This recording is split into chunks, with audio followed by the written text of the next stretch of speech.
Olá, olá, o tema do vídeo de hoje é: lá Steel Frame funciona bem no Brasil? E aí, meus amigos, para a gente entender essa pergunta, se funciona ou não, nós precisamos questionar também sobre esse domínio da alvenaria, né? E a alvenaria domina, será porque o tijolo é tecnicamente superior? Na verdade, não, né? Na verdade, no passado do Brasil, durante décadas, a mão de obra era barata e estava em abundância por aí. E as construtoras não precisavam investir em maquinário nem em treinamento também. Então, a alvenaria ela funcionava porque o custo do trabalho humano ele era baixo o suficiente ali para combater essa lentidão. Já o Light Steel Frame aqui, alguns chamam inclusive de LSF, ele é um sistema estrutural feito de perfis de aço galvanizado e eles são formados a frio e montados com uma gaiolinha como a gente vê aqui. E aí o fechamento é feito em chapas, né? Um gesso acartonado por dentro, OSB, e também tem a placa cimentícia por fora. E aí no meio a gente vai ter as instalações e também o isolamento. E o steel frame, ele pode ser considerado uma evolução do wood frame, que é um sistema construído em madeira, né, muito popular nos Estados Unidos e também no Reino Unido durante o século XIX, e claro que é popular até hoje ainda. E o wood frame ajudou muito na expansão americana para o oeste dos Estados Unidos. E o Estado americano precisava de uma forma construtiva que fosse rápida, que saísse daquela cantaria europeia que levava muito tempo, exigia uma mão de obra muito especializada também. E o sistema chegou no Brasil nos anos 90, mas não veio ali pelo Estado, não veio nem por uma demanda popular. Veio por multinacionais que queriam ali construir fast food, também queriam construir agência bancária, galpão logístico, e isso num tempo rápido, porque para esses clientes esperar um tempão numa obra de alvenaria não era aceitável. Então o steel frame vai resolver essa questão. Só que comparar o light steel frame com a alvenaria aqui em relação ao preço por metro quadrado, esse é o erro mais comum de uma comparação, porque o custo ele não é uniforme, ele varia dependendo da etapa da obra. E tem um estudo comparativo usando a tabela SINAP,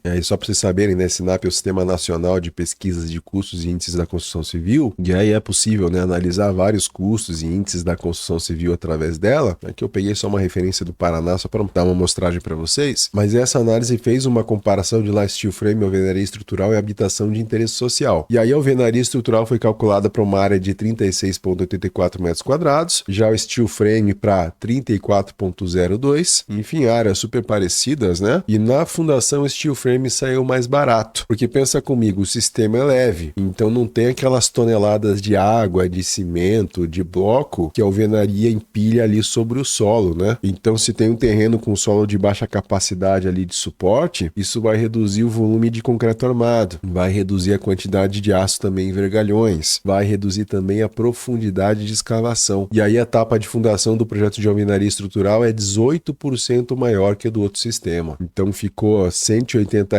por metro quadrado contra 153,32 o light steel frame. Então essa foi a diferença, né, de fundação que barateou aqui o steel frame. Agora a situação vai se inverter no restante, na superestrutura aqui, que vão ser as paredes e a estrutura principal da casa. E como a gente sabe, o aço galvanizado é um material industrializado, tem um alto valor agregado ali. E o preço dele também oscila com o mercado internacional de commodities, oscila ali com o câmbio, oscila também com o custo de energia da siderurgia. Já o bloco cerâmico, ele vai ser produzido a poucos quilômetros da obra, vai ter uma matéria-prima barata. Então, nesse resultado aqui, a superestrutura em steel frame, ela ficou 45% mais cara que a alvenaria. Então, R$ 331 aqui contra 227. Forro e cobertura também ficou levemente mais caro o steel frame aqui, diferença de 10%. E aí onde a conta salvou para o steel frame de verdade foi na parte dos revestimentos, porque a parede do steel frame ela já sai do processo de montagem com prumo, né? Ela sai com esquadro de fábrica. Então tu não vai ter que ficar chapiscando a parede ali, não vai ter emboço, não vai ter reboco. E essas são etapas que a gente chama de úmidas, né, que consomem bastante mão de obra. Vão demorar dias para secar também e geram fissuras ali por retração, né? No lugar disso vão entrar a chapa fixada com parafuso só. Então o custo do revestimento aqui caiu de 196,83 para 52,44, diferença de 275%. E aí no total a gente vê aqui, o custo de alvenaria ficou 926 por metro quadrado e o steel frame 890. Só que essa margem, ela pode se estreitar numa obra de alto padrão ali. Vamos dizer, por exemplo, que você queira fazer um vão muito grande, né, para aquela casa ali, ou você queira fazer, né, aqui no caso de um